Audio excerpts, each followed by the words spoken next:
Hello students of class 10th math बच्चे, जैसे कि आपका चैप्टर नंबर 6 ट्रायंगल्स कॉन्टिन्यूटी में है, जिसमें बेटा हम ना आज आपके पहले एग्जाम्पल नंबर फर्स्ट के ऊपर वर्क करेंगे। ये बहुत इंपॉर्टेंट एग्जाम्पल है, हमने इसको समझना है।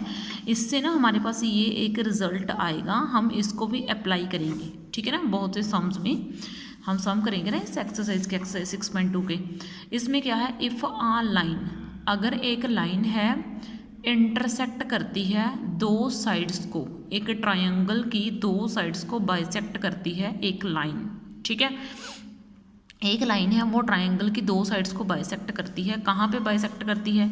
एक को तो डी पे बाइसेक्ट करती है, ये रही ए बी, इसको डी पे बाइसेक्ट करती है, और ये रही ए सी को ई के ऊपर बाइसेक्ट करती है, ठीक है ना।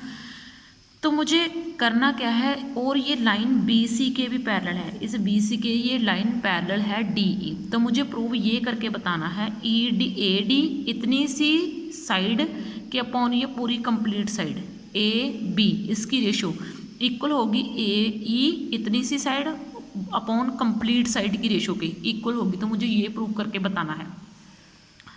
सॉल्यूशन इसी में से हम रीड कर लेते हैं, फिर उसके बाद हम आपके सम्स स्टार्ट कर देंगे। देखो डी ई ये जो लाइन है वो मुझे पैरेलल दी हुई है किसके, बी सी के।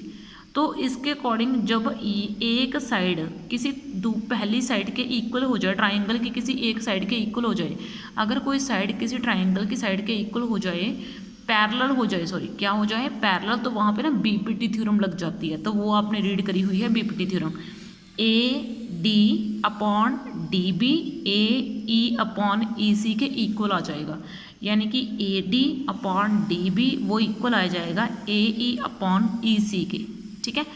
तो उसके बाद मैंने क्या करा, मैंने ना इसको उल्टा कर दिया, ए ई को नीचे कर दिया और ई सी को ऊपर कर दिया। इधर से भी डी बी को नीचे कर दिया, सॉरी ऊपर कर दिया, और ए डी को जो है नीचे कर दिया। मतलब इन दोनों को मैंने उल्टा कर दिया, इन दोनों फ्रैक्शंस को मैंने उल्टा कर दिया।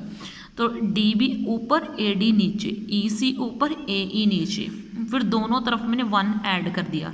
इधर वाली तरफ भी 1 ऐड करा और इधर वाली तरफ भी मैंने 1 ऐड करा। इधर वाली तरफ भी 1 ऐड कर दिया और इधर वाली तरफ भी 1 ऐड कर दिया, ठीक है।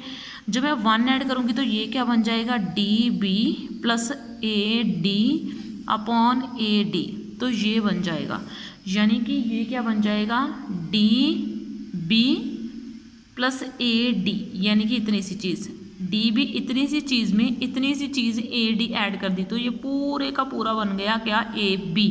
तो क्या बन गया ये ए बी। वैसे ही ई सी इतने से में, छोटे से में मैंने ये ए ई इतना ऐड कर दिया, इस नीचे वाले में ऊपर वाला ऐड कर दिया, तो ये पूरी लाइन बन जाएगी, ठीक है ना। तो ये क्या बन जाएगी भाई मेरे पास, ए सी, इधर वाली साइड ए सी बन जाएगी ना, और नीचे ए ई वैसे का वैसे रह जाएगा। तो अब मैंने इसको उल्टा कर दिया, ए डी को वापस ऊपर लिख दिया, ए बी को वापस नीचे लिख दिया, ए ई को वापस ऊपर लिख दिया और ए सी को वापस नीचे लिख दिया, ठीक है। तो ये मेरे पास ना एक नया रिजल्ट जो है वो बन के सामने आ गया। तो ये मेरे पास क्या आ गया, एक नया रिजल्ट आ गया, ठीक है ना। A D upon D B is equal to A E upon E C. पहले मैंने बीपीटी थ्योरम से ये लिखा, फिर इसको रिवर्स करा, 1 ऐड करा, तो ये मेरे पास रिजल्ट चाहिए था वो बन चुका है। बिल्कुल सिंपल एग्जांपल है और इजी है और समझने वाली है, ठीक है ना। चलो बेटा, अब हम इस रिजल्ट को काफ़ी सारे क्वेश्चंस में अप्लाई करेंगे एक्सरसाइज 6.2 के, ठीक है।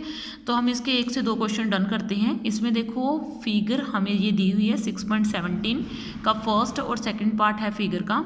इसमें क्या है, ये जो लाइन डी ई है वो पैरेलल है किसके, इस साइड बी सी के।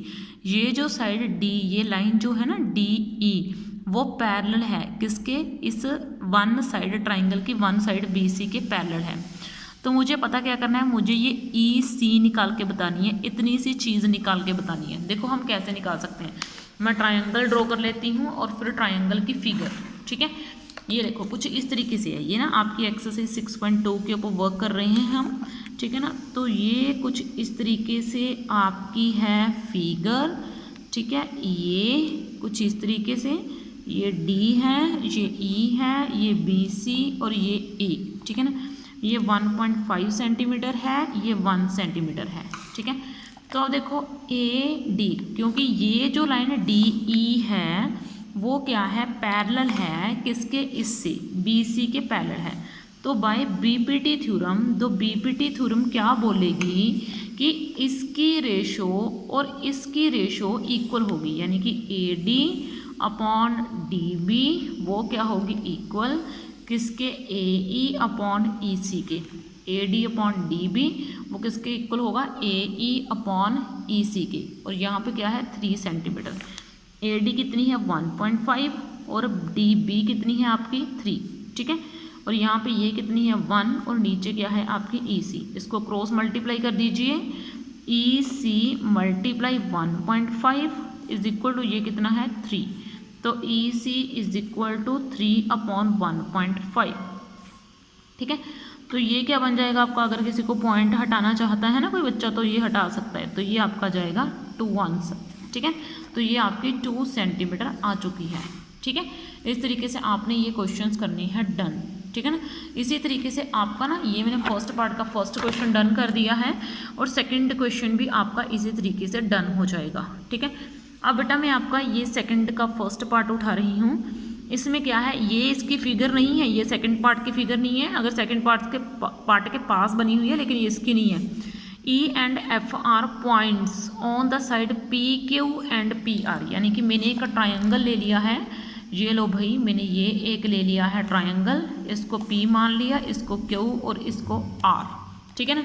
और E और F, ये इस पॉइंट का नाम E दे दिया और इस पॉइंट का नाम मैंने F दे दिया। ये देखो E एंड F क्या है, पॉइंट्स हैं, एक तो PQ के ऊपर है और एक PR के ऊपर है। किसके, ट्रायंगल PQR की। For each of the following cases, हर एक केस के लिए मुझे ये बताना है कि ये पैरेलल होंगी या नहीं। मतलब ये जो साइड EF है, क्या वो इसके पैरेलल होगी या नहीं होगी, QR की, ठीक है ना। मुझे क्या करके बताना है कि ये जो EF है वो QR के पैरेलल होगी या नहीं होगी।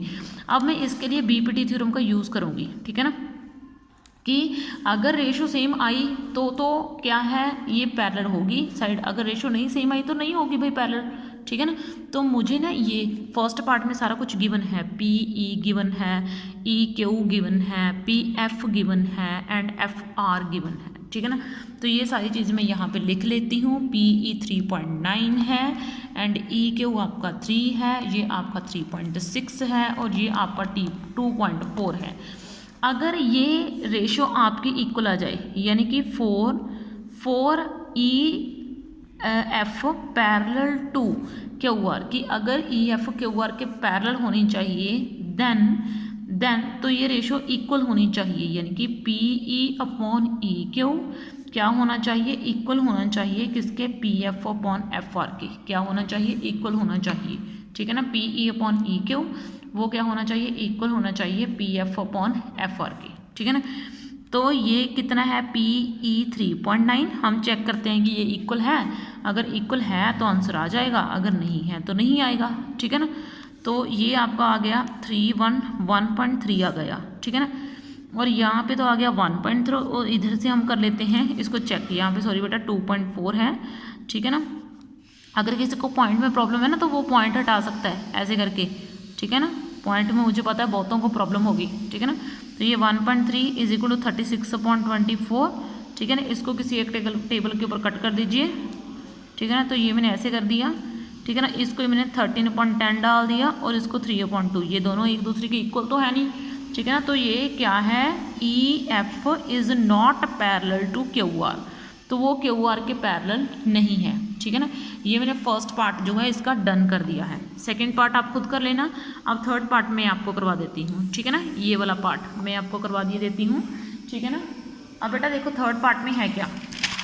चलो बेटा हम थर्ड पार्ट की तरफ बढ़ते हैं। इसमें क्या है बेटा, आपके पास ना ये एक ट्रायंगल है, ठीक है। ये बेटा ये रही एक ट्रायंगल। इस ट्रायंगल का नाम क्या है, देखो बेटा ये P, ये Q और ये R, ठीक है बेटा। इसका नाम E और इसका नाम क्या है बेटा F, ठीक है। अब उसके बाद देखो बेटा इसमें मुझे सारी चीज़ें दी हुई हैं, ठीक है। ये देखो बेटा PQ वो मुझे दिया हुआ है 1.28, यानी कि ये मुझे सारी की साइड गिवन है। कितनी, 1.28, ये सारी की साइड गिवन है। उसके बाद बेटा मुझे PR दिया हुआ है, वो कितना है 2.56, ठीक है ना। पी आर यानी कि ये पूरे का पूरा, ये गिवन है 2.56, ठीक है। अब देखो बेटा एक आपको दिया हुआ है P E 0.18, P F 0.36, P E 0.18 और ये 0.36, ठीक है ना। अब ना इसके ऊपर आपकी ये एग्जाम्पल लगेगी, मुझे इस ई एफ को इस क्यू आर के पैरेलल प्रूफ करके बताना है। अब देखो हमने आपको ये बताया था कि एक लाइन पैरेलल होगी, ये देखो एक लाइन पैरेलल होगी किसी दूसरी लाइन के, ठीक है ना, तब अगर वो इस कंडीशन को भी फुलफिल कर दे, यानी कि ए डी के नीचे ये पूरी साइड आ जाए, ए ई के नीचे ये पूरी साइड आ जाए। एक तो आपने बीपीटी थ्योरम से करा है कि बीपीटी थ्योरम के अकॉर्डिंग साइड्स की रेशो सेम आनी चाहिए, हाफ हाफ की रेशो। तो यहाँ पे क्या है, हाफ अपॉन फुल भी अगर इक्वल आ जाती है ना, तो भी साइड से जो है वो आपके पैरेलल हो जाती हैं, तो आप उस कंडीशन को भी अप्लाई कर सकते हो। The lines will be parallel, ठीक है ना, द लाइन ई एफ जो है वो पैरेलल होगी क्यू आर के, इफ़ तब पैरेलल होगी अगर पी ई के नीचे, इस पी इतने से नीचे ये सारी की सारी पी क्यू वो क्या आ जाए, इक्वल आ जाए पी एफ, ठीक है, अपॉन, तो अब देखो बेटा पी एफ अपॉन ये पूरे का पूरा है क्या, पी आर। तो पी ई कितना है 0.18 और पी क्यू कितना है 1.28, ठीक है। इधर क्या है 0.36 अपॉन और नीचे की तरफ क्या है आपका 2.56। पहले इस सभी के पॉइंट कट कर सकते हो आप, ठीक है ना। आधे बच्चों को तो पॉइंट में दिक्कत आएगी, ठीक है, कि मैम क्या कर रहे हैं ये पॉइंट का, बस आपको पॉइंट कट करने आनी चाहिए, ठीक है ना। पॉइंट को देख लेना, पॉइंट तो इजीली कट हो सकते हैं, ठीक है ना। ये लो भाई, ये तो मैं इसको सीधे ही कट कर देती हूँ, ठीक है ना। तो ये आ गया 1 इज इक्वल टू 2/2, 2/2 को कट करके 1 इज इक्वल टू 1। तो ये रेशो क्या आ चुकी है मेरे पास, सेम आ चुकी है। इट मीन्स क्या है, इसका मीन्स ये है कि ये जो लाइन ई एफ है वो क्यू आर के पैरेलल है, ठीक है। तो इसके साथ ही बेटा मैंने आपका first and second part done कर दिया है। नेक्स्ट वीडियो में हम आपका नेक्स्ट क्वेश्चन जो है वो उठाएंगे बेटा। Okay, thank you.